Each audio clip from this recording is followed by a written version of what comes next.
Bom dia a todos. Vamos dar início à oitava aula da cadeira de Neuroanatomia da linguagem e, neste caso também concreto, a sexta aula nesta modalidade de ensino. Hoje vamos continuar a falar das doenças neurodegenerativas e vamos falar em particular das doenças degenerativas com particular envolvimento cognitivo. Fazendo-se aqui a ressalva de que, mesmo nas doenças que são habitualmente mais do foro muscular, devemos considerar que existe sempre, e em todas as doenças de caráter neurodegenerativo, existe sempre, em algum momento, habitualmente nas fases mais avançadas, algum acometimento cognitivo. Portanto, a pessoa terá sempre perda de faculdades cognitivas. Vamos falar também de infecções do sistema nervoso. E nestas duas últimas aulas, portanto, na oitava e na nona aula, as aulas vão ser substancialmente mais leves e mais curtas, uma vez que na modalidade habitual, em que nós estivéssemos a ter aulas todos juntos, nesta altura eu deixaria mais tempo na aula para colocação de dúvidas. Como habitual, fico à disposição para receber por e-mail algumas questões que tenham para enviar, sendo que já recebi algumas esta semana que, logo que possível, vou enviar também as respostas e, idealmente, até com algumas imagens a ilustrar também a resposta às mesmas. Portanto, como eu disse, vamos começar então por falar de demências. Ora, em relação às demências, elas são doenças do foro neurodegenerativo em que existe particular envolvimento do domínio cognitivo, ou seja, a pessoa vai progressivamente perder faculdades cognitivas e, mais ainda do que a componente motora, nós vamos ter que lidar com pessoas que, em termos intelectuais, poderão ter um compromisso ligeiro, moderado, até mesmo grave, consoante a progressão da doença. Recordo aqui algumas das definições que nós demos na aula anterior, nomeadamente o conceito de doença neurodegenerativa, em que o conceito degenerativo remete para a perda de massa neuronal, ou seja, nós temos neurónios que vão morrer e, ao contrário de grande maioria ou da esmagadora maioria dos tecidos no nosso corpo, como vocês sabem, os neurónios não têm capacidade de regeneração. Ou seja, quando o neurónio morre, à partida, todas as funções que estavam inerentes àquele neurónio, nomeadamente as vias nervosas que dele dependiam, encontram-se perdidas e, consequentemente, nós vamos ter doentes que vão perder faculdades motoras, faculdades fisiológicas e, obviamente, componente cognitiva. Não existe neste momento nenhum tratamento curativo, existem sim tratamentos que tendem a abrandar ou pelo menos a aliviar sintomaticamente. Nesta altura da aula, habitualmente haveria sempre um braço no ar para falar da terapêutica com células estaminais. Ora, vocês sabem que isso cada vez mais é uma terapia que se fala muito, portanto nós estamos a falar de células indiferenciadas, que habitualmente no ser humano a principal fonte de células estaminais são as células do cordão umbilical, e atualmente existe cada vez mais uma tentativa de utilizar também a medula como fonte de células estaminais, ou seja, células que ainda estão num estado primitivo de diferenciação, portanto células que não se especializaram, e tentar de alguma maneira que nós conseguíssemos orientar a diferenciação dessas células e obrigá-las, neste caso, a formarem neurónios maduros. Ora, nós neste momento ainda não temos essa capacidade. E aquilo que existe tudo são experiências in vitro, que não têm ainda correspondência in vivo, e como tal nós ainda não temos nada que não fique, pelo menos no campo da ficção científica, para oferecer aos doentes nesta área. O que temos de facto são tratamentos, como vamos ver mais tarde, que estão principalmente relacionados com a identificação de quais é que são os neurotransmissores envolvidos nas vias que estão envolvidas pela doença e, uma vez identificados esses neurotransmissores, nós vamos de alguma maneira tentar ou aumentar a quantidade de neurotransmissor disponível ou então inibir a sua degradação para garantir que a condução nervosa, que está dependente de mensageiro químico, e vocês lembram-se do potencial de ação, ou seja, a corrente elétrica que percorria a membrana da célula, finalmente, quando chegamos à fase da libertação do mensageiro químico na fenda sináptica, haver uma garantia de que temos o máximo de neurotransmissor disponível. Ainda em relação àquilo que demos na aula passada, e acho sempre importante frisar isto, atualmente o Comitê Europeu Painel de Doenças Neurodegenerativas inclui então este conjunto de doenças em que, de alguma maneira, o mecanismo fisiopatológico os neurotransmissores envolvidos e até mesmo algumas armas terapêuticas se encontram mais ou menos identificados. Volto a frisar que, na sua maioria, as doenças neurológicas estão indevidamente classificadas como doenças e deviam ser classificadas como síndromes, ou seja, conjuntos de sinais e sintomas, e não como doença, uma vez que a fisiopatologia e principalmente a etiologia, a origem da doença, não estão completamente definidas. E como tal, ao não termos este percurso da doença completamente estabelecido, nós no fundo podemos estar aqui a cometer alguns erros e algumas doenças que nós, desculpem a expressão, pomos todas no mesmo saco e todo um conjunto de doentes que têm um determinado tipo de apresentação, nomeadamente, por exemplo, a doença de Parkinson pela questão do tremor, nós muito provavelmente vamos descobrir daqui a algum tempo, mediante a identificação de proteínas que ainda não identificamos, de genes que ainda não identificamos, vamos chegar à conclusão que afinal uma coisa que nós dizíamos que era uma doença, no fundo são várias doenças diferentes, em que existem algumas semelhanças em termos de apresentação e como tal nós caímos na ousadia de classificá-las todas no mesmo saco. Neste momento, estas são as classificações que estão, então, de acordo com o painel europeu, classificadas como doenças neurodegenerativas e em que a doença de Alzheimer, que é uma doença principalmente do foro cognitivo, mas como vamos ver adiante, não só, representa quase mais de 2/3 dos casos. Ora, começando um bocadinho pela história das demências, o conceito de demência não se encontra completamente estabelecido até o início do século XIX. E é nessa altura que a medicina estabelece então os princípios que podem levar à definição do que é uma demência e evitar muitas confusões que existiam, nomeadamente com os quadros confusionais e os quadros confusionais agudos e até alguns mais prolongados relacionados, por exemplo, com causas farmacológicas, intoxicações, por aí fora. Ora, num quadro demencial, aquilo que nós vamos ter é um progressivo declínio de um déficit de uma função cognitiva prévia, em que nós temos que estabelecer qual é que era o basal da pessoa e perceber que, com o tempo, houve um progressivo declínio das suas funções cognitivas.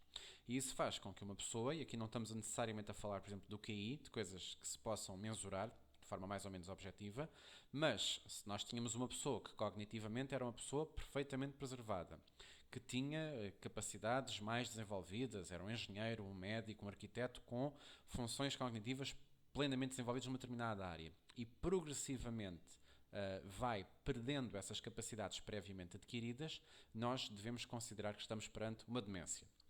Por outro lado, se nós estamos a falar de uma pessoa que, na sua humilde existência, nunca teve capacidades intelectuais particularmente desenvolvidas e que, de facto, ao longo da vida, assim se vai mantendo estável, independentemente, no fim, até podermos ter duas pessoas em pontos finais idênticos, mas obviamente que só consideramos que a demência existe naquele que previamente tinha funções cognitivas mais desenvolvidas e que agora está mais reduzido na sua capacidade. Uma coisa muito importante das demências, e isso é que as distingue dos quadros confusionais, é que a demência nunca existe transitoriamente, ou seja, a demência é um processo degenerativo, progressivo e de caráter irreversível, e portanto a pessoa, à partida, e haverá aqui alguma coisa que se poderão considerar exceções, nomeadamente nas causas metabólicas, mas à partida a demência nunca sofre um processo de regressão, salvo raras exceções, e acima de tudo nunca ocorre de forma transitória. A pessoa não pode ter períodos de demência, por exemplo, durante um dia ou dois e depois recuperar e depois transitoriamente voltar a ter demência. Como eu dizia, em relação à demência, a apresentação será habitualmente de caráter progressivo, e é isso que nós vamos encontrar habitualmente nas doenças neurodegenerativas. É a pessoa que progressivamente vai perdendo capacidades cognitivas e que não as vai voltar a adquirir. Poderá haver um processo de demência estável. E o processo de demência estável, o exemplo mais flagrante e aquele mais típico que nós temos, é, por exemplo, a demência associada à doença cerebrovascular. Ou seja, a pessoa que teve um AVC, que teve aquele processo em que houve a oclusão de um vaso ou um processo hemorrágico em que perdeu grande parte dos neurónios de uma determinada zona do cérebro e, do ponto de vista cognitivo, ficou limitada. Habitualmente, esta pessoa poderá manter um déficit cognitivo estável durante vários anos, poderá ter perdido um conjunto de competências e de faculdades, se bem que até mesmo nestes casos nós sabemos que uma pessoa que já teve um AVC, e nós falámos disso na aula dos AVCs, facilmente ou tendencialmente poderá vir a ter novos AVCs e como tal Até mesmo aqui o caráter estável poderá depois, mais tarde, vir a ter um caráter progressivo. As intoxicações são, no fundo, a exceção à regra, ou seja, pessoas que têm intoxicações crónicas por determinadas substâncias, e podemos estar a falar de tudo e mais alguma coisa, nomeadamente drogas recreativas, nomeadamente do álcool, intoxicações por metais pesados. Antigamente tínhamos o problema, por exemplo, das canalizações antigas, em que havia intoxicações por chumbo, que muitas vezes podiam ter manifestações cognitivas. Aqui sim, se a fonte da intoxicação ou se a fonte da demência for identificada e for removida, podemos, até certo ponto, assistir a uma regressão da demência. Mas, por exemplo, vamos ver adiante, na aula, quando falarmos das intoxicações alcoólicas, em que, a longo prazo, até mesmo estas situações habitualmente estão associadas a um dano neurológico irreversível e, principalmente, quando já temos morte de neurónios, aí sim o caráter já não é de uma demência que pode regredir. Só podemos falar disto quando a presença de substâncias tóxicas interfere com o funcionamento do neurónio, mas sem chegar até à morte celular. E aí sim poderemos ter uma situação reversível. Quanto à sua origem, nós poderemos classificar as demências como primárias ou secundárias. Quando falamos de uma causa primária, estamos a falar de uma situação de demência em que a doença em si é a causa da demência. Quando falamos de causas secundárias, de demências secundárias, o que nós vamos ter é outro tipo de doença orgânica que, entre outras manifestações, apresenta-se também com manifestações cognitivas. Ou seja, estamos a falar de uma doença que não é primariamente uma doença habitualmente do foro neurodegenerativo, mas que vai ter impacto no sistema nervoso e, consequentemente, uma das consequências da doença, um efeito secundário da doença, será então o componente demencial. Aqui eu dou-vos vários exemplos, nomeadamente a doença cerebrovascular, porque no fundo a doença cerebrovascular é uma doença cardiovascular, ou seja, o doente que tem a carótida que vai ficando com placa de ateroma cada vez mais desenvolvida. O próprio AVC são doenças cardiovasculares, mas que depois, secundariamente, vamos ter um quadro de demência associada. O traumatismo, que entre a situação de um acidente por aí fora, secundariamente pode haver lesão neurológica e haver uma demência associada. Os tumores, as infecções, as doenças desmilinizantes por processos autoimunes, doenças endócrinas, nomeadamente até mesmo problemas de tiroide, podem, se não for devidamente tratados, podem evoluir para doenças demenciais, causas carenciais, nomeadamente déficits vitamínicos, as intoxicações, vários tipos de drogas, álcool, entre outros, e as doenças psiquiátricas. Doença psiquiátrica, nomeadamente a depressão, é uma causa de demência. E muitas vezes é uma demência que é fortemente subvalorizada. Uma pessoa que tem uma depressão não tratada, a longo prazo, as suas funções cognitivas vão começar a decair. E mesmo que depois a doença psiquiátrica finalmente seja bem abordada do ponto de vista farmacológico e com terapia, estas pessoas podem nunca recuperar a componente cognitiva. Aqui, assinalado com estrelinha, estão aquelas que eu acho que considero das mais importantes das causas secundárias, nomeadamente a doença cerebrovascular e as infecções do sistema nervoso, sendo que são destas duas que nós vamos falar depois um pouco mais adiante nos slides.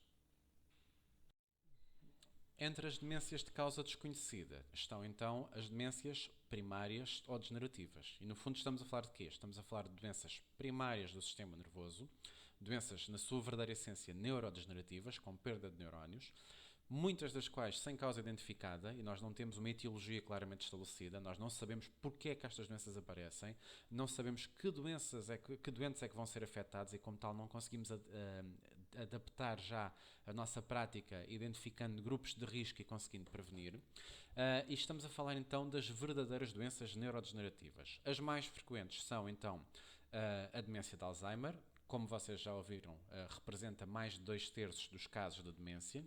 A demência de corpos de Levy, da qual vamos falar um bocadinho mais à frente, e ainda a degenerescência lobar frontotemporal, que, trocando por miúdos, é um processo neurodegenerativo em que existe morte de neurónios, particularmente localizados em relação ao lobo frontal e aos lobos temporais ao nível do cérebro. Também aqui convém falar de doenças que eu falei na aula anterior, nomeadamente doenças da parte motora, como por exemplo a doença de Parkinson, mas que, como já na altura eu frisei, independentemente de estar frequentemente associado a um processo de doença motora, ou seja, doença do movimento, a verdade é que nós frequentemente identificamos nestes doentes um componente cognitivo e começamos a ver que a rigidez física, acompanhada habitualmente de um processo também de lentificação psicomotora. e, portanto, há uma demência associada à doença motora. O mesmo acontece com a doença de Huntington, uma doença que está plenamente estabelecido aqui o percurso da doença, nomeadamente os fatores genéticos, mas em que, a par das perturbações do movimento, existe também aqui um processo cognitivo. Existem N teorias sobre o processo pelo qual isto acontece, nomeadamente até que ponto é que, por exemplo, uma depressão grave não poderá secundariamente evoluir para uma demência. Mas, no fundo, independentemente de não termos um mecanismo completamente estabelecido, nós sabemos que existe um processo demencial aqui associado. Depois, situações mais raras, mas que na literatura também frequentemente vocês vão encontrar: a paralisia supranuclear progressiva e a degenerescência corticobasal, em que nós aqui o que estamos a falar são de doenças neurodegenerativas em que existe morte de neurónios, nomeadamente acima dos núcleos da base do cérebro, bem como ao nível da região basal do córtex cerebral. Portanto, isto são zonas específicas em que, em autópsia, nós vamos depois identificar estas pessoas com demência e na autópsia nós vamos identificar que existe morte de alguns neurónios limitados a determinadas regiões. Porquê é que isto acontece? Nós não fazemos a mínima ideia e ainda faz parte de todos os campos de investigação no campo das demências. Ora, voltando então um bocadinho atrás, vamos começar pelos processos de demência secundária. E nos processos de demência secundária, ou seja, daqueles em que existe outra doença de órgão ou sistema que secundariamente vai cursar também com o processo demencial, esta é sem dúvida das causas mais frequentes da demência. Aquilo que vocês têm que perceber é que a longo prazo, ao longo da nossa vida, não é necessário a pessoa ter um AVC de grandes dimensões para ter doença cerebrovascular. Todos nós vamos ter, com a idade, atrofia cortical, ou seja, o neurónio, quando nós fazemos um ataque, aquilo que vocês veem na imagem da direita já é a imagem típica de uma pessoa envelhecida.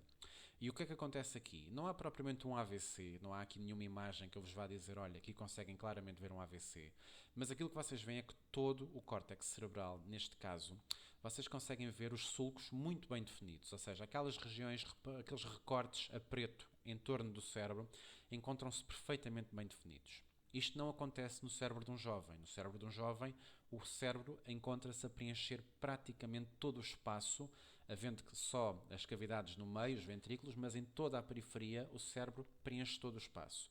E com a idade nós vamos ter atrofia cortical. Ora, se nós analisarmos em detalhe estas imagens, quer por intermédio de TAC com contraste, quer por intermédio de imagens obtidas por ressonância, aquilo que nós começamos a ver são pequenas lesões microvasculares, aqueles chamados micro-AVCs, em que, quer por fenómenos isquémicos, quer por fenómenos hemorrágicos, nós vamos tendo zonas do cérebro em que a doença degenerativa, típica vascular que vai acontecer aqui, e estamos a falar obviamente aqui do processo de arteriosclerose, o que vai acontecer é que estas zonas do cérebro progressivamente vão acabar por atrofiar por fornecimento inadequado de sangue, nutrientes, de oxigênio.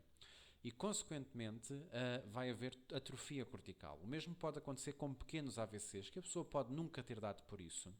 E, de facto, um dia faz um exame de imagem e identifica-se que a pessoa teve ali uma zona do cérebro que esteve em sofrimento e, como tal, houve atrofia daquela região. Esta entidade, obviamente, que é uma entidade muito heterogénea. E eu não posso, de maneira nenhuma, dizer-vos que a apresentação típica da demência vascular é uma determinada apresentação, porque isto, obviamente, que vai depender de qual é que é a zona do córtex cerebral que está afetada.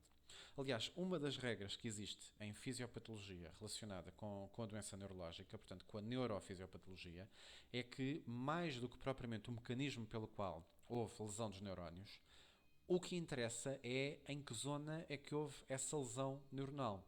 Porque, em boa verdade, a pessoa ter um AVC, em que faz com que numa determinada zona do cérebro morra, ou ter levado uma pancada, um traumatismo crânioencefálico em que lesionou aquela zona, passado uns anos, nós nem tão pouco em exames de imagem conseguimos sequer diferenciar o que é que foi uma coisa e o que é que foi a outra. A não ser que tenhamos um traço de fratura evidente no crânio, mas de resto, nós não conseguimos identificar propriamente porque é que aquela zona do cérebro morreu.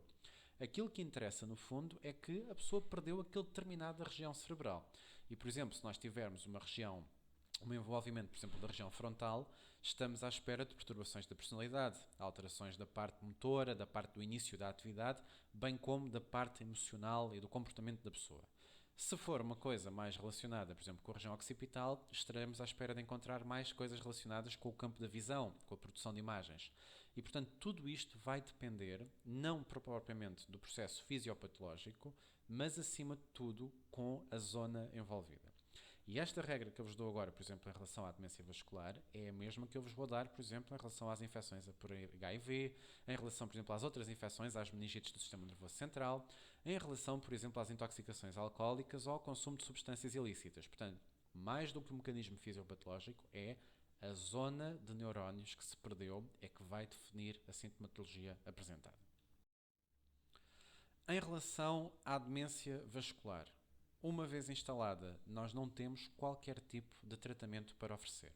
Ou seja, tirando aquelas intervenções imediatas no AVC na fase aguda, em que nós efetivamente conseguimos fazer a trombólise e a trombectomia, portanto a injeção de um agente que desfaz trombos, ou a entrada mesmo dentro do leito vascular e conseguirmos ir buscar o coágulo e retirá-lo da circulação, a não ser essas fases iniciais em que nós ainda conseguimos resgatar cérebro em sofrimento, era aquilo que eu chamava a zona de penumbra, aquele cérebro que ainda não decidiu se vai morrer ou não, e como tal, se nós atuarmos precocemente, conseguimos resgatá-lo.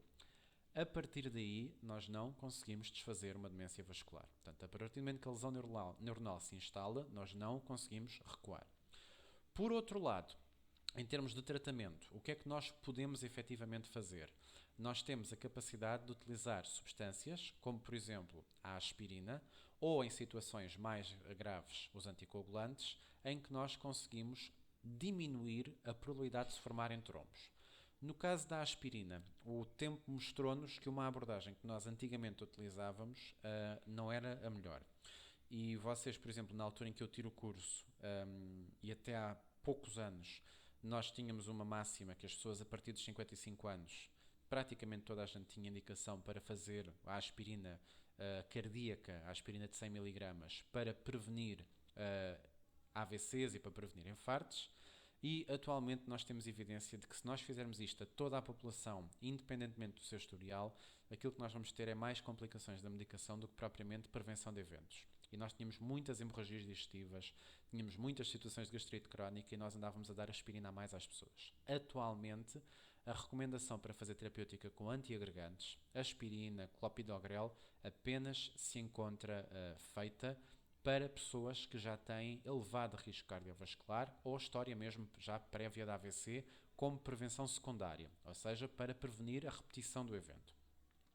Os anticoagulantes, e o exemplo que eu vos dou aqui é um anticoagulante que se chama rivaroxabano, mas vocês, se falarem com os vossos familiares, isto não é uma cadeira de farmacologia, portanto eu não ia entrar muito por aqui, mas se falarem com familiares, muito facilmente vão encontrar pessoas que têm história de arritmia, que fazem varfarina, rivaroxabano, dabigatrano, por aí fora, são medicamentos que interferem com uma coisa que se chama a cascata da coagulação, ou seja, há um conjunto de proteínas que são produzidas pelo fígado e que são essas proteínas que dão ordem às plaquetas para se começarem a agregar, e são essas proteínas que alteram a viscosidade do sangue e formam aquele coágulo inicial onde depois as plaquetas se vão depositar.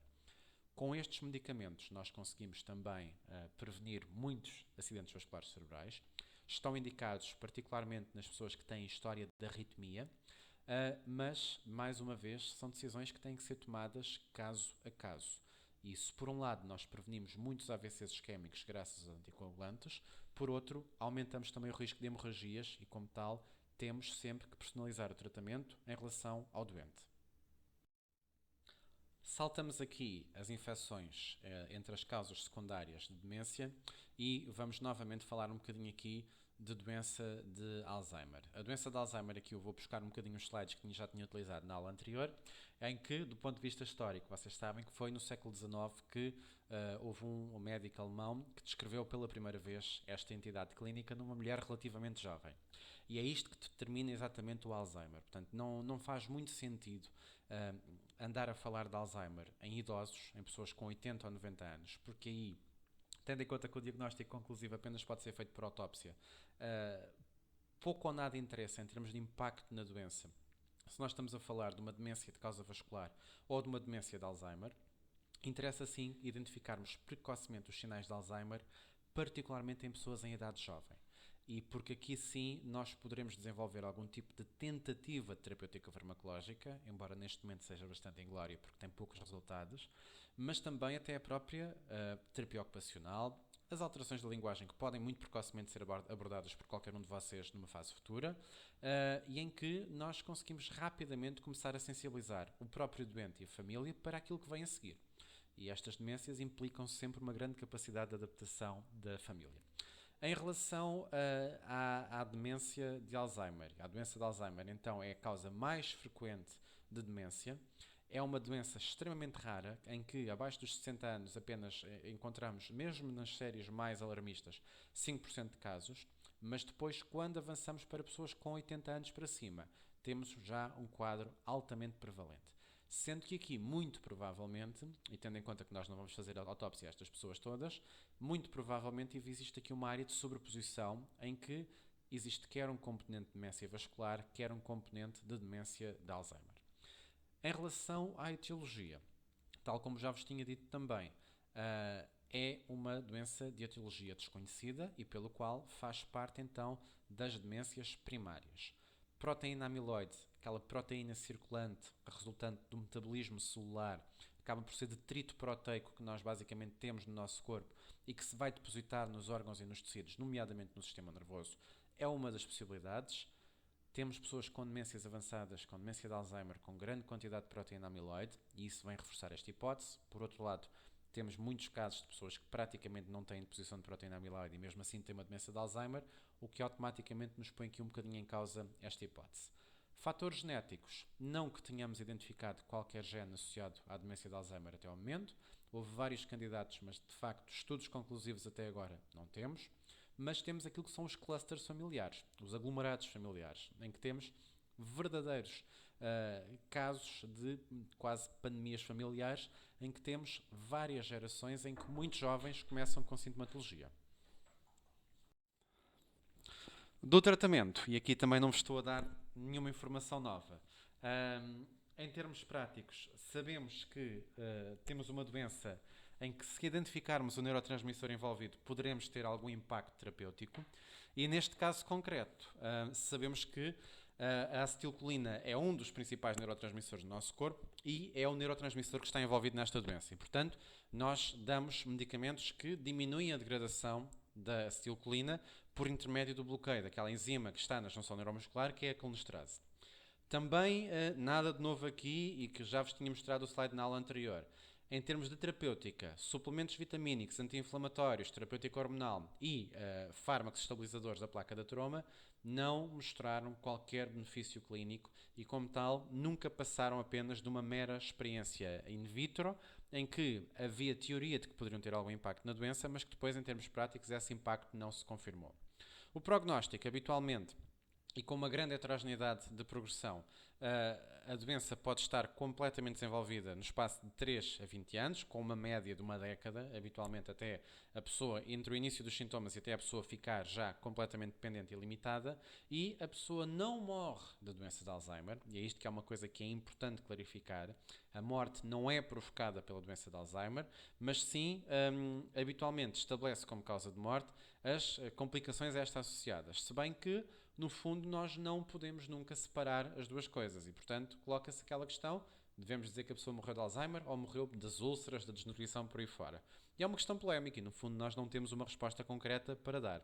Mas, de facto, são pessoas que não se vão alimentar bem, não vão ter percepção da sede e estão muito dependentes da prestação de cuidados e do facto dos cuidadores estarem mais ou menos sensibilizados, vão ter mais complicações associadas, mais infecções, mais pneumonias, mais aspirações de vómito por aí fora, e vão ter síndrome de imobilização, úlceras de pressão, todo um conjunto de complicações que depois, a longo prazo, obviamente que vão limitar e muito a esperança de vida destas pessoas.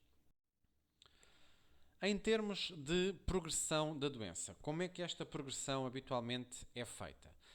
A fase inicial, habitualmente o que nós temos é uma apresentação ligeira. A pessoa que tem alguma dificuldade em recordar determinados nomes ou determinadas palavras, a pessoa que tem dificuldade em fazer a aquisição de novas informações, e vocês aqui, uma das coisas, até mesmo se têm familiares com doença de Alzheimer, aqui nota-se muito um comportamento que muitas vezes até pode passar despercebido à família. A pessoa encontra o seu lugar de refúgio invocando memórias antigas. Ou seja, a pessoa não tem grande capacidade de formar novas memórias e, portanto, vocês se perguntarem à pessoa o que é que almoçou, o que é que tomou ao pequeno almoço, a que horas é que se levantou, a pessoa não consegue dizer, mas depois, habitualmente, a maneira que o próprio doente tem de se manter integrado na atividade social é invocar memórias antigas e contar histórias de há 30 anos atrás, de há 20 anos atrás, histórias da infância, daquele amigo que já morreu, por aí fora, e muitas vezes entra aqui um processo de negação até mesmo familiar. Ou seja, as famílias acham que a pessoa está fantástica de cabecinha, está tudo muito bem, ele lembra-se de tudo, lembra-se de coisas que já ninguém se lembra, e não percebem que aos poucos aquilo que nós estamos a fazer é o nosso cérebro a criar algum mecanismo de negociação e a tentar orientar a faculdade mental para aquilo que se encontra preservado, que neste caso são as memórias antigas. Por outro lado, tudo o que é recente, tudo o que é atividade recente, tudo o que é formação de memórias está completamente já a ficar comprometido e aos poucos nós vamos ter uma acumulação de lapsos que muitas vezes passam despercebidos. E daí que digo, da nossa experiência, é praticamente impossível nós detectarmos uma doença de Alzheimer nesta fase. O que acontece é que depois, numa fase mais avançada, quando detectamos a doença, caminhando um bocadinho para trás, os sintomas já lá estavam e nós aí percebemos que sim. Na fase intermédia, aqui sim nós vamos ter uma deterioração das capacidades cognitivas e das capacidades verbais. O conteúdo da linguagem cai a pique, a fluência do discurso, a variedade do léxico das pessoas desaparece completamente, as pessoas começam a ter um discurso muito mais limitado, começam a ficar mais frustradas, mais inquietas, mais impacientes e habitualmente este processo de frustração com o seu estado clínico faz com que a pessoa, a parte do isolamento social, vá aumentando progressivamente e começam então já as perturbações do componente cognitivo mais graves. A desorientação, a fuga de casa, a pessoa que deixa de reconhecer os familiares, que deixa de saber onde é que está, que não se lembra como é que chegou a um determinado sítio. E aqui sim nós temos o início da doença na fase em que é já diagnosticável. Na fase avançada, praticamente do ponto de vista linguístico que vos interessa, desaparece o discurso e aqui sim toda a componente cognitiva está comprometida e associa-se aqui um componente motor.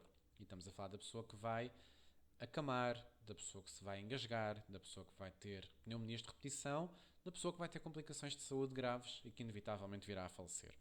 E é aqui neste aspecto que a doença de Alzheimer compromete em muito a longevidade da pessoa. Aqui, e desculpem aqui novamente estar a repetir alguns conteúdos da aula, no ano passado eu acabei por repetir estes conteúdos, também mesmo porque em termos de tempo de aula tinha ficado mais encurtada e houve necessidade, mas achei que devia mantê-los mesmo assim nesta aula.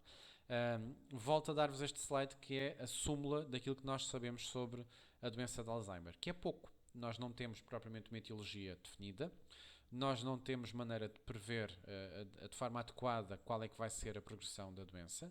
Nós não temos nenhuma cura para oferecer, temos quanto muito terapêutica que eventualmente poderá melhorar um bocadinho numa fase inicial e o melhor tratamento passa sempre pela educação do doente e principalmente dos cuidadores.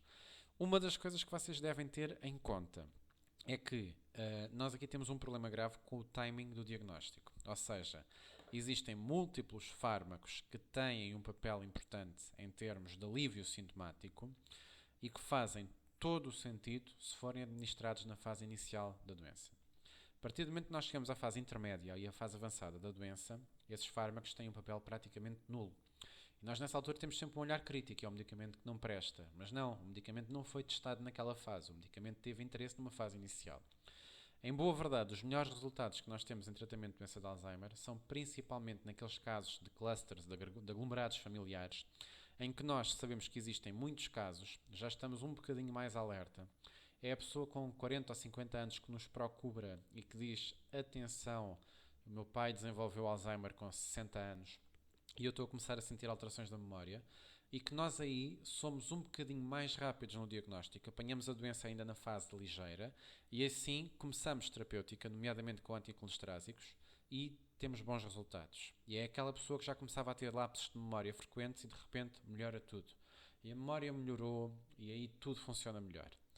Quando nós apanhamos já a pessoa na fase intermédia ou até mesmo na fase avançada, nós estamos a falar de fármacos extremamente caros e em que a verdade é que é dinheiro completamente deitado à rua. Não há qualquer impacto na doença e se há coisa que me custa particularmente é ver já idosos acamados e sem vida de relação a fazerem ainda medicamentos utilizados no Alzheimer, as rivastigminas, todos esses medicamentos que fazem parte de terapêuticas caríssimas e de fármacos que têm muito, muito, muito pouco impacto quando a doença já está no estadio avançado. Continuando no campo das demências e das demências de causa primária, ou, portanto, de causa não estabelecida e que não estão secundárias a outra doença orgânica. Temos a demência dos corpos de Levy. A demência dos corpos de Levy, ou em alguns sítios já ouvi dizer Lewy, embora confesso que sempre ouvi dizer Levy quando nos tempos da faculdade. O seu nome deriva do médico que a descreveu, médico alemão, que alguns no século XX acabou por identificar uma síndrome, um conjunto de sinais e sintomas, e que se define como demência de corpos de Levy. E se eu já várias vezes vos disse que nós temos alguma dificuldade em perceber exatamente quando falamos destas doenças, se são todas a mesma doença, ou se estamos a falar de doenças diferentes e que temos vários doentes, todos dentro do mesmo espectro, esta é um bom exemplo de que a confusão está completamente estabelecida. Portanto, o que é que nós vamos ter aqui nesta demência? Tipicamente, em termos clínicos, nós temos um defeito cognitivo que numa fase inicial é flutuante, que começa com uma rigidez muito parecida com a doença de Parkinson e com alucinações visuais. E progressivamente vai haver então um declínio cognitivo e esta demência, este síndrome da apresentação de doença cognitiva com rigidez e com alterações visuais, esta tríade, no fundo, é o típico da demência de corpos de Levy. Em termos práticos, apesar de continuar a ser uma doença de caráter desconhecido, nós não sabemos exatamente de onde é que ela vem e porque é que ela se instala, mas ainda assim já encontramos alguns achados anatomopatológicos que nos permitiram caracterizar esta doença. E o que é que nós encontramos? Encontramos nos neurónios, particularmente nos neurónios do tronco cerebral, nós encontramos depois, na autópsia destes doentes, encontramos uma deposição de proteínas, que não é bem a proteína amiloide, é uma proteína diferente. E estes corpos de inclusão, que vocês conseguem ver, este pigmento negro que está aqui no neurónio, encontra-se depositado em grande quantidade no tronco cerebral. Curiosamente, nós encontramos exatamente os mesmos corpos de inclusão, a mesma substância nos doentes com doença de Parkinson. E, portanto, ficamos na dúvida se a demência de corpos de Levy e a doença de Parkinson aqui são doenças parentes, são doenças próximas, são coisas que não têm nada a ver uma com a outra, mas que têm este achado em comum e ficamos aqui um bocadinho perdidos.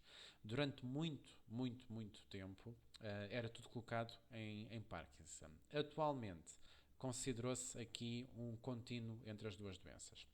De tal maneira que aquilo que ficou estabelecido é que se numa fase inicial prevalecer a componente motora e depois quando essa pessoa falecer e na autópsia tivermos corpos de Levy, nós dizemos então que a pessoa tinha uma doença de Parkinson, porque era fundamentalmente o caráter motor e a parte cognitiva vem mais tarde. Se a pessoa começa por ter uma componente cognitiva, uma demência, as alterações visuais e depois mais tarde é que começa a desenvolver a rigidez, nós dizemos que é uma demência de corpos de Levy. Mas mais uma vez, se fizermos a autópsia depois, muito provavelmente, quer na doença de Parkinson, quer na doença de corpos de Levy, nós vamos encontrar estas inclusões citoplasmáticas nos neurónios. Em termos de terapêutica, nada de novo. Mais uma vez, o que nós vamos tentar aqui é perpetuar os neurotransmissores do sistema nervoso, se bem que o resultado é muito limitado. Aqui, na doença de Parkinson, recordamos só um bocadinho daquilo que já tínhamos falado na aula anterior. Portanto, é uma doença que, mais uma vez, nós vamos ter neurónios, neste caso, neurónios do tronco cerebral destruídos.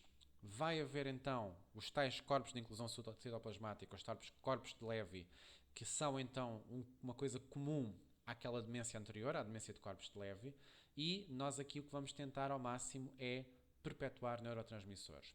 Na doença de Parkinson, curiosamente, o neurotransmissor que é o alvo terapêutico nem é tanto a acetilcolina, mas é principalmente a dopamina, embora grande parte destas doenças depois tenham várias modalidades terapêuticas que passam pelos vários neurotransmissores que temos estado a falar. Ainda no campo das idiopáticas, temos a demência frontotemporal. E a demência frontotemporal, mais uma vez aqui, deixa-nos aqui um bocadinho na dúvida se nós não temos aqui uma sobreposição com outra demência que nós já tínhamos falado, nomeadamente a demência de causa secundária, a doença cerebrovascular. Porquê?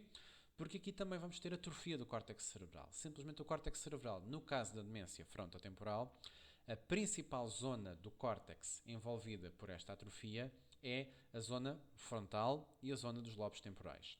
E, consequentemente, se nós estamos a afetar a zona frontal, é aquela que está associada às perturbações do humor. Portanto, nós vamos ter pessoas com labilidade do humor, pessoas que têm crises de choro, que têm períodos de agressividade, pessoas que têm, às vezes, comportamentos mesmo muito agressivos e com necessidade de internamento, perturbações da linguagem, falta de iniciativa, diminuição da atividade motora e depois, a longo prazo, vão iniciar um quadro de alterações da linguagem, tipicamente com uma afasia não fluente. Porquê? Porque é o córtex frontal que está envolvido e, como tal, logo o início da produção de discurso imediatamente é interrompido e, portanto, a pessoa tem uma afasia não fluente.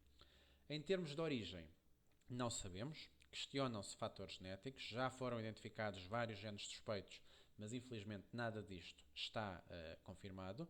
E em termos terapêuticos, terapêutica antidepressiva, se bem que eu volto a salientar que toda a terapêutica utilizada no campo da psiquiatria é terapêutica que interfere com os neurotransmissores, nomeadamente a acetilcolina e nomeadamente a dopamina. E, portanto, mais uma vez, os fármacos aqui, e não tentando transformar isto numa cadeira de farmacologia, e não faz mesmo parte dos objetivos desta cadeira estar a dar aqui princípios farmacológicos, mas os alvos terapêuticos são sensivelmente sempre os mesmos. A seguir, vamos tentar sistematizar aqui um bocadinho o que é que nós temos neste momento de terapia para a doença neurodegenerativa. E falamos não apenas no campo farmacológico, mas também no campo da terapia da fala, no campo das reabilitações e de outras tecnologias que podem ser utilizadas. Começando por fármacos. Existem vários princípios ativos, nomeadamente fármacos relacionados com os neurotransmissores, como eu disse, com a acetilcolina e com a dopamina, e aqui, quer os fármacos relacionados com a transmissão colinérgica que estão representados à esquerda, quer os fármacos relacionados com a transmissão dopaminérgica que estão representados à direita, e não vamos estar aqui a discutir princípios ativos, têm uma coisa em comum, principalmente os de transmissão dopaminérgica, é que são extremamente caros. E nós aqui temos que tornar muito pragmática a nossa atuação e perceber que tudo tem um momento e há uma fase em que nós conseguimos ter impacto na doença e há uma fase em que nós já não conseguimos ter qualquer tipo de impacto na doença. E principalmente nas doenças que estão apanhadas em fase avançada, a terapêutica tem um efeito muito reduzido ou praticamente nulo. À medida que vai havendo cada vez mais morte de neurónios, nós vamos perdendo os alvos terapêuticos. Ou seja, vocês podem dar todo o tipo de neuromoduladores que quiserem, em boa verdade, se não houver um neurónio naquela zona para eles atuarem, o efeito vai ser completamente nulo. Portanto, numa fase inicial e nos sintomas ligeiros, existe uma melhoria transitória dos sintomas. Não existe habitualmente qualquer interferência com a progressão da doença, ou seja, se a demência estiver em progressão, ela vai continuar a progredir e, à medida que a doença vai avançando, a eficácia do medicamento vai se tornando completamente nula. Para além da terapêutica farmacológica, nós temos que pensar em outras modalidades de ajuda, nomeadamente as ajudas técnicas. E é frequentemente nestes casos aqui que eu acho que às vezes as pessoas estão menos receptivas. Ou seja, todos os doentes estão perfeitamente dispostos a tomar um comprimido que ajude a reduzir sintomas. Por outro lado, são muito renitentes no que toca, por exemplo, a fazer qualquer tipo de intervenção que ajude a assumir que a doença está lá e que vive com eles.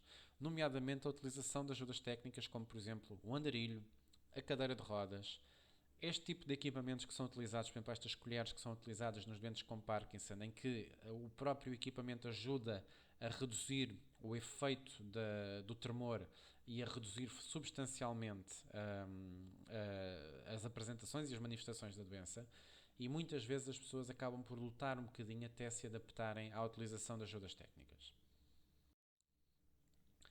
Numa fase também de doença mais avançada, e também neste campo agora aqui de tratamentos quase experimentais, a estimulação neuroelétrica, ou a estimulação elétrica neuromuscular, é uma terapia que neste momento está a sair do campo experimental e está a ser já implementada com grande sucesso, nomeadamente nos doentes que têm perturbações da deglutição. Ora, recordando aqui que a terapia da fala não se limita apenas a reabilitar a fala, e muitas vezes vocês vão ter que fazer outro tipo de treino com os doentes, nomeadamente treino às vezes da parte respiratória e da deglutição, este tipo de equipamentos veio melhorar em muito a necessidade de, por exemplo, estes doentes terem que ser submetidos a uma sonda nasogástrica ou a uma PEG, que é um tubo que é introduzido diretamente na parede abdominal para dentro do estômago, por terem engasgamento frequente. E então o que é que acontece aqui? Nós estamos a falar de um equipamento que à esquerda vocês veem os equipamentos hospitalares, à direita vem aquilo que é um medicamento que está neste momento começar a ser utilizado nos Estados Unidos. Ele já teve aprovação, embora ainda não tenha com participação por praticamente nenhum sistema de seguro lá em vigor. Mas o quê? O que é que ele faz? É uma estimulação elétrica sequencial que ajuda a facilitar a deglutição. De qualquer forma, tudo o que diz respeito à terapia das doenças neuromusculares e principalmente no vosso campo, no que diz respeito à terapêutica não farmacológica, e estamos a falar obviamente da parte da fisioterapia, da terapia da fala, ainda existe uma grande falta de fundamentação e de orientações claras. E, por exemplo, ao contrário do que acontecia no AVC, em que já existem recomendações e com uma orientação clara daquilo que se deve fazer, do modo geral, nas doenças neuromusculares, quer pelo caráter heterogéneo da apresentação destas doenças, quer pela própria maneira como nós às vezes ainda perdemos demasiado tempo no diagnóstico e de forma absolutamente errada, enquanto não chegamos a um diagnóstico final, não existe pelo meio já um processo de tentativa de terapia, porque poderia existir perfeitamente. O facto é que existe pouca evidência demonstrada de resultados práticos da vossa intervenção. O que não quer dizer que não existam resultados, simplesmente eles não estão devidamente documentados. Em termos práticos, vocês no que toca a investigação e a ter acesso a tudo o que é publicações científicas nesta área, todas as áreas da saúde têm os seus motores de busca e têm as suas formas de obter informação científica. Os médicos gostam muito de utilizar o motor de busca da esquerda, o PubMed. Os enfermeiros, por exemplo, gostam muito de utilizar a Cochrane, que também é uma fonte de artigos científicos. Eu, de qualquer maneira, fiz uma tentativa de fazer um pouco de pesquisa no que toca ao papel da terapia da fala nas doenças neurodegenerativas e, no caso particular, da demência. E os resultados, infelizmente, não são particularmente encorajadores. Ora, em termos práticos, este slide que eu vos mostro aqui já tem 2 anos, mas ainda assim, eu repeti a pesquisa agora e digo-vos já que o número não aumentou assim nada do outro mundo. E é aqui que eu acho que nós desmotivamos um bocadinho e que isto não sirva para vocês desmotivarem também, mas que isto sirva se calhar de mostrar-vos que ainda existe imenso que se pode fazer nesta fase e que vocês podiam melhorar em muito a prática, principalmente se vocês contribuírem para que exista a fundamentação científica na base do vosso trabalho. E é aqui que depois vocês conseguem justificar a vossa presença nas unidades hospitalares, é aqui que vocês conseguem justificar a necessidade de contratação de mais profissionais, é se existir realmente documentado aquilo que no fundo é o produto do vosso trabalho. Ora, aqui nesta pesquisa o que eu fiz foi cruzar terapia da fala com demência, com doença neurodegenerativa e com doença neuromuscular. E infelizmente eu só consegui encontrar daqueles estudos, não estamos a falar de artigos de opinião, estamos a falar mesmo de estudos científicos em que tenham feito, de alguma maneira, tendo uma tentativa de documentar o papel e a utilidade deste tipo de terapia nos doentes com este tipo de doenças. Nós só conseguimos encontrar cerca de nem chegou a 1800 artigos, em que nenhum deles era um estudo de grandes dimensões, randomizado, controlado, em que vocês tivessem um braço do estudo a fazer uma terapia da fala intensiva e a mostrar que foi introduzido num determinado timing, com determinados resultados, versus o que é que acontece aos doentes que não são sujeitos a esse tipo de procedimento. De facto, a esmagadora maioria dos artigos eram artigos com grupos muito pequenos e com dados que não podem ser utilizados para comparações. Apenas um artigo era um estudo de grandes dimensões, com alguma centena de doentes. E, ainda assim, nenhum deles acaba por fornecer um nível de evidência que suporte claramente os benefícios dos doentes com doença neurodegenerativa em fazerem terapia da fala. Ora, isto é uma coisa que, em termos de senso, nós olhamos para esta situação e todos nós temos clara percepção de que existe um espaço enorme para a terapia da fala intervir, mas, por outro lado, quando queremos sustentação científica, e é isso, desculpem uma expressão, que paga ordenados, é isso que justifica a contratação de profissionais, nós infelizmente não temos esses mesmos dados. E eu este ano ainda não atualizei o slide porque a diferença de casos era mínima, mas eu espero mesmo que nos próximos anos, se eu continuar a dar-vos esta aula, que esta informação possa ser atualizada e que já tenhamos estudos de grandes dimensões e com metodologias científicas adequadas a mostrar realmente o quão é importante estes doentes fazerem terapia da fala. Ainda em termos de orientação, não havendo então uma guideline, uma orientação clara, eu optei por recorrer aqui ao Colégio Britânico da Terapia dos Terapeutas da Fala, em que, apesar de não ser uma guideline mundial, existe uma recomendação. Esta foi tirada de 2013, eles entretanto já renovaram e mantiveram esta secção, em que, pelo menos aqui, clarifica quais é que são as áreas de intervenção do terapeuta da fala. E não se fica só limitado àquela atividade passiva do médico que prescreve o tratamento e o terapeuta da fala vai lá executar. E não, a terapia da fala tem um papel muito mais importante que começa logo na fase do diagnóstico diferencial. E um terapeuta da fala devidamente alertado para aquilo que é a fisiopatologia, as alterações neurológicas na base das doenças neurodegenerativas, consegue rapidamente, até mesmo na parte ainda da fase do diagnóstico diferencial e da fase de investigação, identificar, fazer parte de uma equipa multidisciplinar, com enfermeiros, com médicos, com fisioterapeutas e dizer, atenção, este doente enquadra-se perfeitamente num quadro de uma determinada doença e colaborar então do processo do diagnóstico diferencial. Em termos práticos, quer por uma questão de nomenclaturas muitas vezes desatualizadas, quer pelo facto de não haver uma uniformização da linguagem que nós utilizamos, muitas vezes eu vou buscar aos registros dos terapeutas uma informação mais detalhada sobre o compromisso que o doente tem, neste caso concreto na componente linguística. E se por um lado vocês vão ver muitos médicos que dizem só se o doente tem uma afasia de expressão ou de compreensão, que é uma nomenclatura que teoricamente já nem se usa, por outro lado, frequentemente esses doentes vão iniciar depois um processo de fisioterapia e um processo de terapia da fala e vocês vão encontrar lá informação muito mais detalhada a dizer se a repetição está preservada, se a compreensão está preservada, se o doente tem capacidade de nomeação ou não, e isto é uma informação muito mais rica do que aquela que vos é transmitida na fase inicial quando é prescrito o programa de reabilitação. Em termos práticos, a vossa intervenção vai permitir a melhoria da comunicação, não só do doente, mas também com os cuidadores, e a capacidade, por exemplo, dos cuidadores conseguirem identificar necessidades no doente, porque muitas vezes isso vai ser uma causa de frustração, em que o doente sente que não consegue comunicar, e se vocês conseguirem ajudar nisso, ajudam muito o doente no processo de negociação da sua doença. Não esquecer que existem outros campos de intervenção, nomeadamente a questão da deglutição, como eu vos falei já anteriormente quando falei das ajudas técnicas. Dar sempre formação a cuidadores. O terapeuta da fala pode perfeitamente dar formação a funcionários de um lar, em que quando o terapeuta da fala não está, mesmo assim existe uma continuidade de cuidados que estão a ser prestados. O mesmo se aplica à casa do doente e, acima de tudo, partilharem de tudo o que é investigação científica. E, acima de tudo, eu faço sempre esta recomendação. Documentem sempre a vossa atividade. É daqui que se tiram números, é daqui que tira a estatística e é daqui que nós depois conseguimos justificar o vosso trabalho. Na aula, agora que já falámos um bocadinho das doenças neurodegenerativas, vamos mudar para outro tema e vamos falar sobre as infecções. E aqui volto a dizer aquilo que já tinha dito em relação a praticamente todas as patologias do sistema nervoso, que é óbvio que eu quero que vocês tenham noção do que é que são as infecções do sistema nervoso, é óbvio que eu quero que vocês tenham noção das implicações das infecções, mas mais importante do que tudo, não é o mecanismo fisiopatológico, é depois a consequência desse mecanismo fisiopatológico. E, portanto, se um doente teve uma meningite, aquilo que eu quero que vocês depois identifiquem é qual é que foi a zona neurológica que ficou afetada e vocês aí depois é a anatomia e a neuroanatomia é que vos vai dizer quais é que são as complicações a longo prazo que vocês poderão esperar.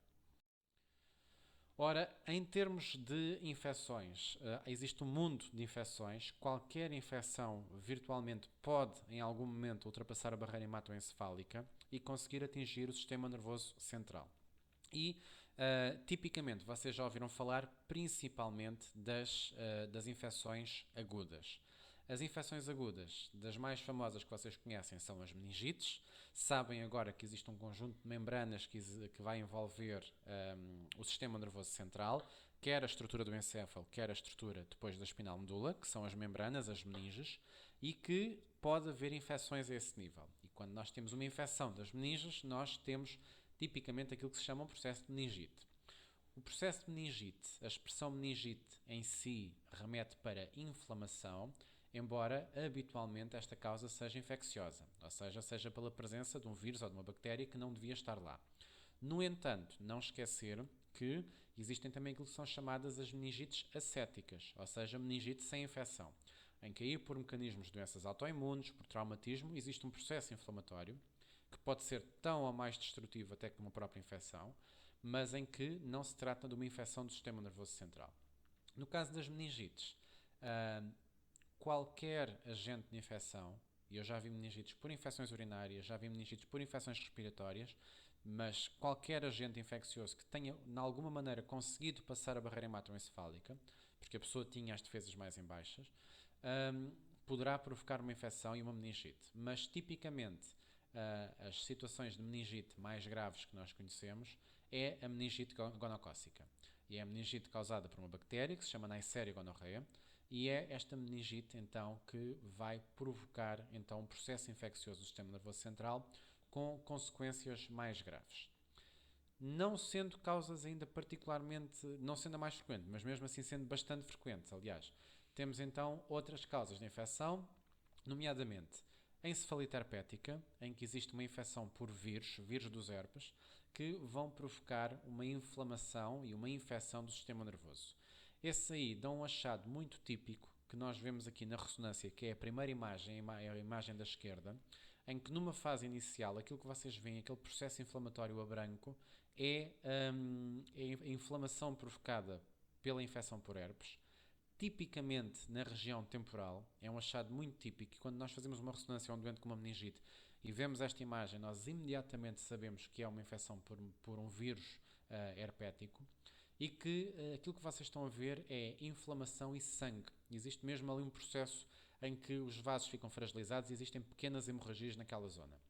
A longo prazo, vocês depois veem uma imagem da direita, que é uma ressonância, em que vocês veem o efeito tardio de uma meningite herpética, e tudo o que está representado a branco já não é processo inflamatório ativo, é sequela. E, portanto, vocês veem que o processo infeccioso espalhou, e isto é um cérebro que ficou com imenso estrago. Toda a condição nervosa está comprometida. Dentro ainda das infecções que são relativamente comuns no sistema nervoso, temos a infecção por sífilis, a neurosífilis. A sífilis é uma doença de transmissão sexual. Inicialmente tem apresentação com o envolvimento dos órgãos genitais, mas depois, numa fase tardia da doença, pode ter envolvimento do sistema nervoso. E a neurosífilis, se não for devidamente tratada com penicilina, é uma doença que pode deixar sequela neurológica gravíssima em doentes que vão precisar de fazer muita reabilitação e mesmo assim não terão recuperação completa. Uma outra situação que, apesar de ser rara em doentes que tenham as defesas normais, em que não sejam doentes imunocomprometidos, mas que em Portugal tem prevalência elevada, é a tuberculose cerebral. Nós temos muita tuberculose no nosso país, é uma doença altamente prevalente, temos muitas reativações de tuberculose, e em doentes que têm algum fator que lhes faça baixar as defesas, nós muito frequentemente vamos também ter situações de tuberculose cerebral.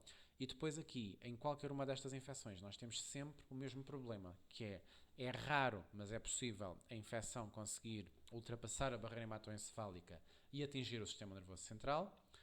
Por outro lado, quando nós administramos fármacos, nós próprios vamos ter muita dificuldade em tratar a doença, porque os fármacos também eles vão ter dificuldade em ultrapassar a barreira hematoencefálica e chegar àquela zona do cérebro.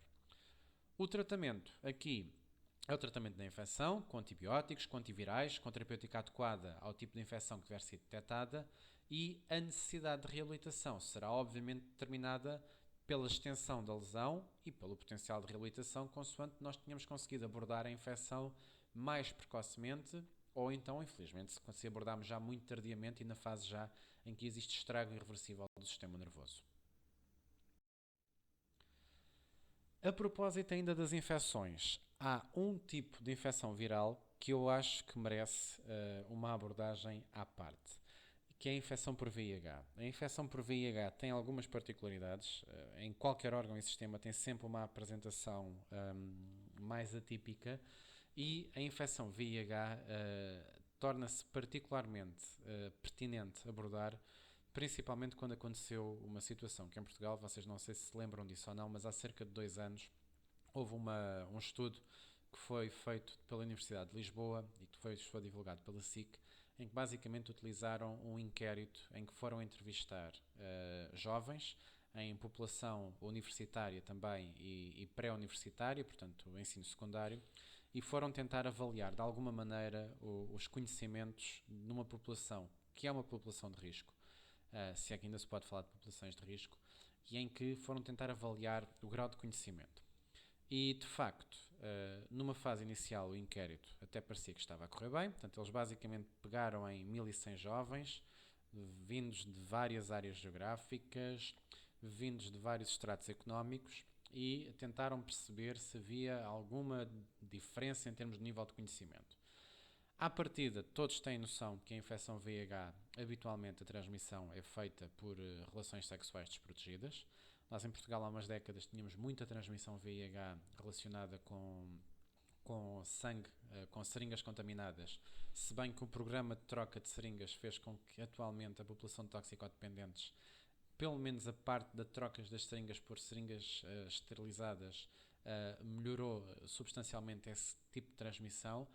Por outro lado, temos muita transmissão sexual e é isso que tem sido principalmente o problema. De facto, os jovens tinham noção disso, vamos falar de pessoas da vossa idade, e mais de 90% tinham plena noção de que uma pessoa com um aspecto perfeitamente saudável ainda assim poderia estar infectada pelo vírus da SIDA e poderia ter infecção VIH.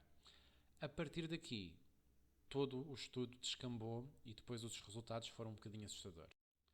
De facto, 60% das pessoas assumiam ter relações sexuais não protegidas. E depois, em termos de ignorância, foi descambando, porque um quarto das pessoas achavam que a transmissão por saliva era perfeitamente viável, e numa fase em que agora temos a população em pânico com o coronavírus, também, na altura, já achavam que o espirro era uma forma de transmissão de infecção VIH. E, portanto, a partir daqui, todas as perguntas que vieram a seguir, as respostas iam sendo, infelizmente, sempre no sentido que a ignorância prevalecia. E isto era uma coisa que era completamente independente do estrato social, do nível de diferenciação. Se estavam no ensino superior, se estavam no ensino secundário, dependia de muito pouco, basicamente, transversalmente, nós víamos que o grau de ignorância era elevado. E daí que eu, na altura, achei importante fazer alguns slides à parte sobre a infecção VIH. Já o tinha feito para os meus alunos da tecnologia biomédica e depois aqui, por exemplo, estamos a falar de infecções do sistema nervoso, achei que era perfeitamente adequado e incluí os slides e desde então tenho mantido estes slides sempre na aula das infecções do sistema nervoso. E portanto gostava aqui de clarificar alguns conceitos. Em termos de etiologia, a origem da infecção VIH é obviamente o vírus do HIV, portanto, o vírus da imunodeficiência humana, que é um vírus que vai infectar as células do sistema imunitário, especificamente os linfócitos. Logo aqui começa alguma confusão e aquele estudo que fizeram na Universidade de Lisboa percebeu que havia alguma dificuldade em perceberem o que é a infecção por HIV e o que é SIDA. A infecção por HIV é o contacto e a presença de vírus, portanto a pessoa basicamente contraiu o vírus da imunodeficiência humana.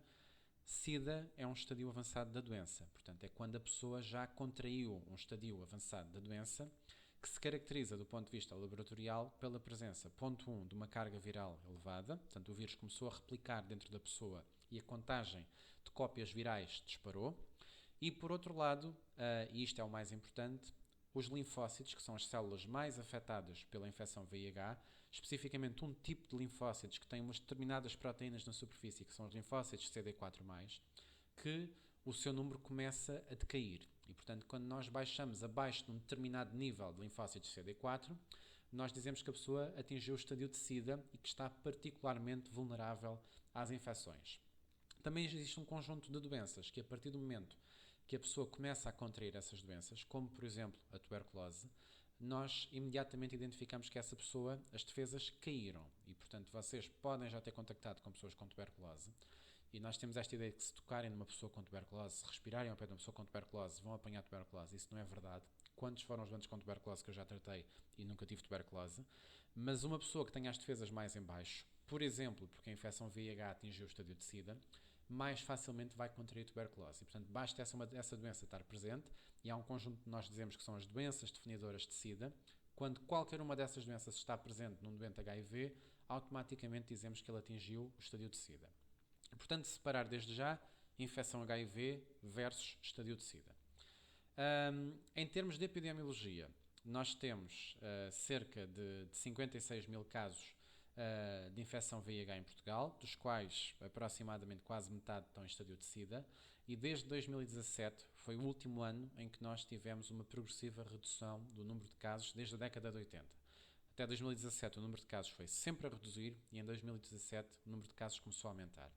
E principalmente começou a aumentar na vossa idade, portanto, jovens entre os 20 e os 29 anos, sendo que 1/3 dos infectados em Portugal neste momento são pessoas com menos de 30 anos. Portanto, já não é aquela década dos anos 80 em que havia muito HIV, foi quando se descobriu a doença e era uma coisa completamente desconhecida, foi um boom, a nível mundial havia imensas pessoas infectadas, e agora não, estamos a falar de um novo grupo de infectados, que são pessoas que já cresceram com a doença a ser conhecida, mas que ainda assim agora vêm a contraí-la.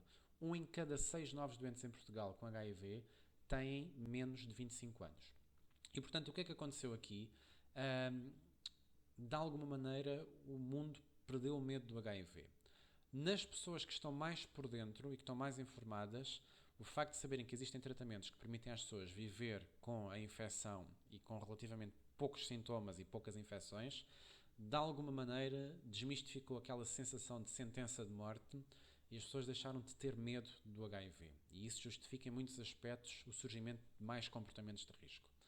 Por outro lado, havia toda uma mística, um estigma do que era a pessoa com SIDA, a pessoa com infecção HIV, que faz com que de alguma maneira muitas pessoas achassem que só ao olho conseguiam logo identificar quem é que eram as pessoas de risco. E de facto nós vemos que neste momento o HIV surge em todas as classes sociais, todas as orientações sexuais, e deixou de haver aquele estigma e aquela ideia pré-concebida de que a infecção HIV era uma coisa típica dos homossexuais do sexo masculino, e isso foi completamente desmistificado, e a esmagadora maioria de casos que nós temos atualmente são em heterossexuais. E hoje em dia não faz sentido falar sequer em grupos de risco, faz sentido falar em comportamentos de risco, e estes comportamentos de risco são completamente independentes da orientação sexual ou do extrato económico da pessoa, têm a ver com o comportamento individual de cada um e com o facto da pessoa ter algum cuidado ou não ter cuidado. Uma outra coisa que de alguma maneira eu acho que em muitos aspectos também contribuiu para criar mitos no HIV era a ideia, como eu disse, das pessoas que achavam que só pela cara conseguiam identificar os doentes HIV. Aquilo que vocês veem nas imagens da direita, as duas primeiras fotos, são imagens de lipodistrofia. E durante muito tempo nós achámos que isto era a cara da pessoa que tinha SIDA. Isto não é a cara da pessoa que tem SIDA, isto era a cara da pessoa que tomava um medicamento que se chama azidovodina, em que a azidovodina era o principal e o primeiro antirretroviral que surgiu, e que uma das coisas que fazia era a destruição do tecido gorduroso, o tecido gordo da cara, em que a pessoa perdia as maçãs do rosto, ficava com este aspecto com o rosto escavado, emagrecido. Isto não tem nada a ver com a doença, tem a ver com o tratamento que as pessoas faziam. Ora, hoje em dia os tratamentos progrediram imenso, os antirretrovirais utilizados já não têm tantos efeitos secundários como tinham antigamente, e como tal, se as pessoas achavam que isto era a cara da pessoa porque tinha infecção HIV, estão completamente enganados, porque as pessoas hoje em dia não têm esta cara e não deixam de ter infecção HIV. Pronto.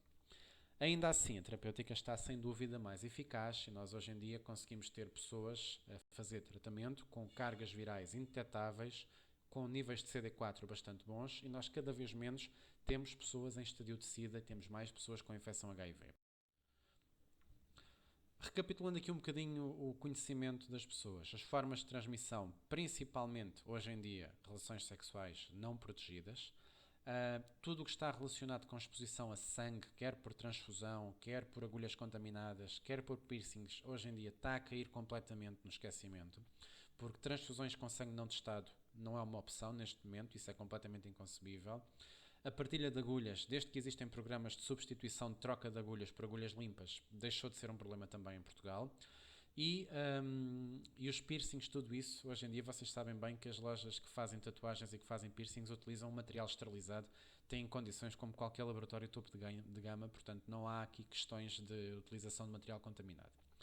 A transmissão mãe-filho, desde que seja uma gravidez vigiada, uma mãe HIV que faça a sua terapêutica antirretroviral, que tenha carga viral indetetável e que tenha boa contagem de CD4, nós habitualmente o que fazemos é que no final da gravidez faz-se uma cesariana para termos controle absoluto daquilo que está a acontecer e enquanto a placenta está a funcionar, e a placenta até ao final da gravidez habitualmente tem uma boa capacidade de separar a circulação da criança da circulação da mãe, não há transmissão HIV. E uma mãe HIV pode perfeitamente ter um filho perfeitamente saudável desde que exista um conjunto de cuidados com a gravidez, com a terapêutica e não há motivo nenhum para a criança nascer infectada.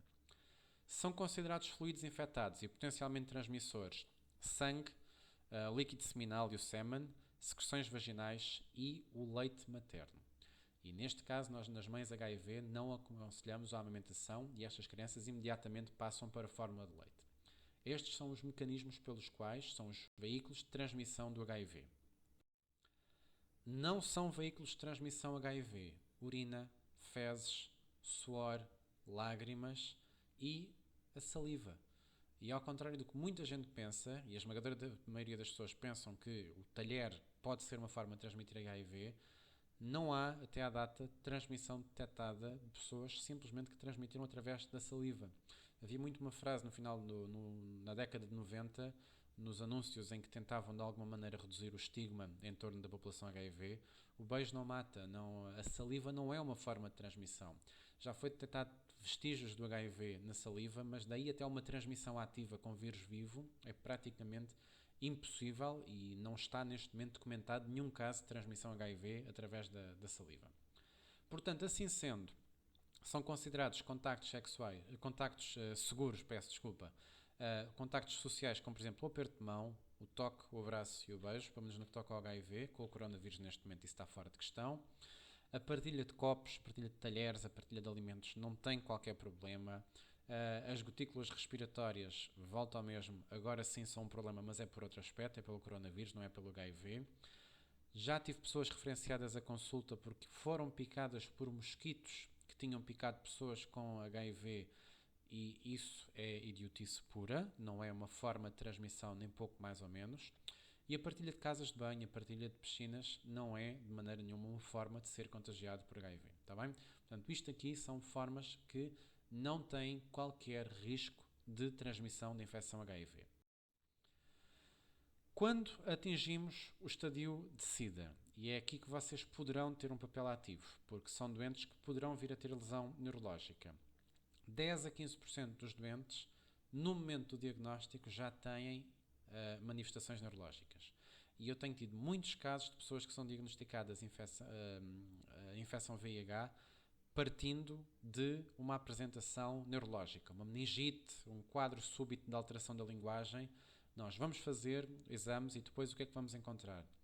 Lesões focais, ou seja, o surgimento de lesões neoplásicas é muito frequente a nível do sistema nervoso central e do cérebro, é muito frequente em doentes HIV. 50% dos doentes que são diagnosticados por apresentação neurológica, a primeira manifestação é de uma lesão focal, é de um tumor cerebral. Infecções oportunistas, nomeadamente a infecção por toxoplasma, que é uma infecção que muito raramente envolve o sistema nervoso, a não ser que a pessoa seja imunodeprimida, como por exemplo os doentes HIV vão ter toxoplasmose cerebral. Linfomas, que são doenças do sistema imunitário, em que o linfoma do sistema nervoso central é extremamente frequente nos doentes com infecção HIV. Uma alteração difusa do cérebro que se chama LEMP, leucoencefalopatia multifocal progressiva, é praticamente exclusiva dos doentes HIV. Sempre que nós temos uma ressonância em que diz alteração inflamatória difusa compatível com LEMP, esse doente imediatamente faz um teste HIV e tem uma probabilidade de 90% de ser positivo. E o AVC, estatisticamente, é mais frequente também nos doentes HIV. Portanto, as alterações neurológicas são muito frequentes nos doentes com infecção VIH. Em relação à terapia, a terapia da fala, especificamente, está recomendada tanto em crianças como adultos. Mais uma vez, não há orientações, não existem guidelines claras, mas existem vários grupos que têm vindo a emitir cada vez mais recomendações e que vocês têm mais aqui uma área de intervenção. No caso das crianças, crianças que nasceram com infecção VIH, portanto, mães que não foram vigiadas, que não fizeram terapêutica e que não se conseguiu prevenir a infecção VIH, muitas vezes vão ter, logo numa fase inicial do desenvolvimento, compromisso motor e compromisso da linguagem.